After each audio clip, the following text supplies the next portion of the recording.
Hey, what is up guys? It is your boy Speed here, and today we are going to be going over the top 10 best carries of the patch. 5 that I'm extremely confident on, and then 5 that are honorable mentions that I'll be testing out and that have been tested out and have proven to be doing well in this patch. So if you're a carry player and you need the heroes to pick right now and the items to follow with it, this video is for you. Right, and without further ado, I just want to remind you guys that currently, if you sign up for the lifetime sub, it is 50% off using the code SPRING50, and you have a chance at being entered for a free coaching session with me and a $100 value for signing up for a 50% off GAMELEAP sub, which by the way is going to help you get to the next level with thousands of pieces of content, new videos every single day. It really is worth it. I mean, just give it a shot. There's actually a refund policy, so, you know, literally, if you don't like it, even though I know you will because it's super high quality, you can get a refund. So yeah, go sign up now down below, and I hope to see you there. So getting into the first hero is SVEN. So I'll be honest with you guys, SVEN's win rate hasn't really gone up. It hasn't. The hero was at a 45% win rate, and now it's at 46, and you probably know that I'm a big SVEN advocate. I do believe though that it's going to take a while for people to figure out SVEN, and the hero does have a bit of a weakness. Its laning stage, not the best. However, if you do pick SVEN, I think you can enable it by picking a lot of fighting heroes to create space for it, or putting it in a tri-lane. It has a stun, you can pick it with something like Tusk plus Crystal Maiden. And then, yeah, you just kill any hero that approaches, and you can put yourself in a really, really nice spot. On top of that, let's briefly talk about the buffs that SVEN got that I think are being overlooked to some extent. So number 1, his shard now reduces the cooldown by 4 seconds on Stormhammer. Yes, his shard. So not only does his shard dispel, it also reduces your stun cooldown by 4 seconds. 4! Guys, that brings it all the way down to an 8-second stun, which by the way, when you hit level 25, you get your new buff talent of Stormhammer stun duration is 1.25 seconds extra. This means that SVEN's stun is an 8-second cooldown with a 3.25 second AoE stun duration. That is pretty insane, right? It really is quite nuts. And so you scale incredibly well. Incredibly well. By the way, your items got buffed. Mask of Madness, I think, is in a good spot. Didn't get buffed, but it's in a good spot. Echo's buffed. Armlet's buffed if you want to buy it. I really think that this hero has a lot of potential. I'm not 100% sure on the build yet. I said yesterday that it's Mask of Madness Echo BKB with phase boots. I still stand by that, but I think a lot of testing has to be done on this hero, and I do believe it has a lot of potential. People just got to figure it out. Next up on the list is HUSKAR. I'll go over this quickly only because I went over HUSKAR in yesterday's video, so if you want to know more about HUSKAR, you can watch that video. But to be very clear, it's currently the highest win rate hero on Dota buff. It's been buffed. It's just got a lot of buffs. Shard buff, its Burning Spears was buffed, Armlet was buffed, Halberd was buffed, it's Satanic, right, I almost forgot about Satanic, which is like maybe the most buffed item of the patch. I'm probably going to make a video coming up soon, the top 5 buffed items. Satanic might be number 1. I mean, it's ridiculous. It dispels, it's a lower cooldown, it lasts for 6 seconds. It's just insane. It really is a ridiculous item right now. Ever since now that Heart got nerfed, Satanic really is the late game sustain item that you're gonna buy in most scenarios. So yeah, there's that, and it's a great HUSKAR item. Next up on the list is LIFESTEALER. Now this hero, it's a little bit confusing. But the first thing I'd like to say is its win rate is up 4% from 48% to 52%. Actually, no, let me correct that. It's from 49% all the way up to about 53%. Very, very impressive. So number 1, his base damage was reduced by 3, but that doesn't really matter because now Feast, it does percentage damage to the target. So you scale incredibly well. On top of that, it's quite good at trading early on into the lane. Actually, just all throughout the lane. On top of that, his shard was buffed, the open wounds. It now causes all hero attacks to deal 2% of the target's max health as damage. Combine that with Feast, and you're hitting them for 3.2% of their HP per hit, let alone your right-click damage, Maelstrom damage, MKB damage, whatever you have. Then Infest Scepter was also buffed, but frankly, the biggest buff here by far was the Feast damage, right? It just makes you scale so well. On top of that, Armlet was buffed. As I said, Echo was buffed if you want to go that.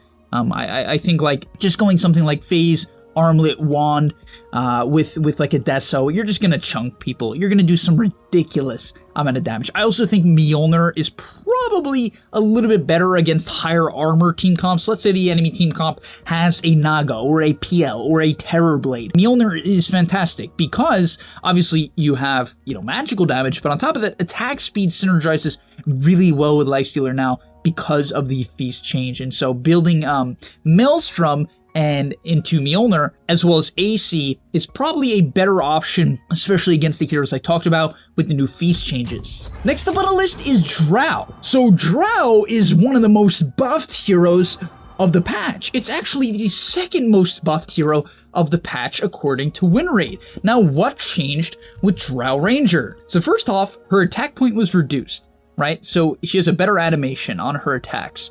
Then Frost Arrow's shard was buffed by quite a large margin. And you might be saying, oh, but speed, come on, this isn't that big of a deal, right? Also, Gust mana cost was reduced, right, from 90 to 70. Okay, good. She has mana problems. DROW actually does have mana problems. All 3 of your spells cost mana. And finally, her level 15 talent, the multi-shot cooldown, was buffed from 6 to 8. 2 seconds less on multi-shot is actually a big deal. It can be the difference between securing that kill or getting out that extra multi-shot, so make sure you lead your fights with multi-shot on DROW. But yeah, the biggest buff isn't actually under the DROW changes. It's an item change. Manta Style. DROW loves Manta Style. She needs a disengage item, she needs an agility item, and yeah, that's what Manta does. But now, it's so much better on ranged heroes. 15 seconds less of cooldown. 15 seconds less of cooldown on ranged heroes. Absolutely insane change, and a lot of the heroes on this list benefit from it, right? This was one of the biggest buffs to agility right-click heroes, and I'm sure you could think of a couple of other ones. Yes, all of them are up in win rate because of this Manta change. Next up on the list is SPECTRE. Number 1, SPECTRE got an extra piece of armor. His damage on Desolate was increased at level 1, so it's a better value point. Shadow Step was changed, and Dispersion was changed. But honestly, I think the biggest point here is that Desolate is a little bit better. The base armor was increased on SPECTRE by 1, and most importantly, in my opinion, is the Blade Mail buff. Yes, I really do believe that Blade Mail is the best SPECTRE item build to go. I think Manta Diffusal is alright as well, but I'm a big fan of going Blade Mail into Manta. The Blade Mail really helps you farm. If you can get a Blade Mail and a chipped vest on SPECTRE, it is insane how fast you farm in the early game on a hero that naturally farms pretty slow. You know, you combine Blade Mail with Dispersion and chip vest. It is so much damage reflection. It's so much. And now Blade Mail is 100 gold cheaper. Pretty insane. Alright, now let's move more into our honorable mentions, but a lot of these heroes are still very powerful. In fact, the first one, Medusa, I'm not going to get too much into why this hero is good. Also, I actually forgot to mention earlier on DROW, Dragonlance was buffed. Keep that in mind. That also obviously applies to Medusa, as she often buys Dragonlance, and believe it or not, she also buys Manta.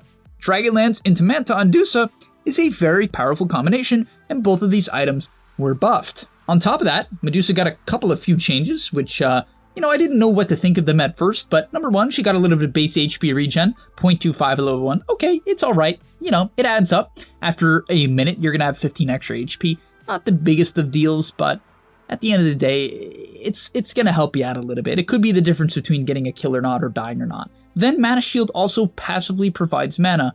I think this was Valve kind of incentivizing people to skill it. I don't really feel like you're still supposed to skill it. Still think you take a value point at level 2, but other than that, you just leave it alone. But 100 mana is a lot. That is so much mana. 100 in the early game. Crazy. Then we have OMNIKNIGHT, and I know it's like, carry. Speed, I thought this is the carry list. All right. Hear me out, okay? Hear me out. OMNIKNIGHT has potential. This hero has a lot of potential. Number 1, his base strength was increased by 2, which includes damage and HP. His base movement speed was up by 5. The strength bonus on Heavenly Grace was upped. It is 4 more at max now, quite substantial. And the 2 things that would make him a carry the most, which is his shard, the Hammer of Purity, was buffed, right? It now is 2 seconds less on cooldown. Yes, it doesn't scale as well with your damage, to be fair, instead of it being 50 damage flat plus 150% of your damage, it's now 60 damage flat, but only 115% of your damage. So technically it scales a bit worse in that regard, but it costs less mana and you can use it every 4 seconds instead of 6 seconds, which is obviously extremely good. That is a huge buff. And so I really do believe that going like a Sanchin Yasha armlet build, some vibe like this where you just run around and fight, maybe an Orb of Corrosion, you just run around with Phase Orb, Sanchin Yasha armlet with this shard, and you just, yeah, you can actually afford to use armlet and just chunk people. The reason being, you're a hero with so much heals. On top of that, if you don't know what the shard does, it hits people, it does pure damage, and then it heals you for that damage.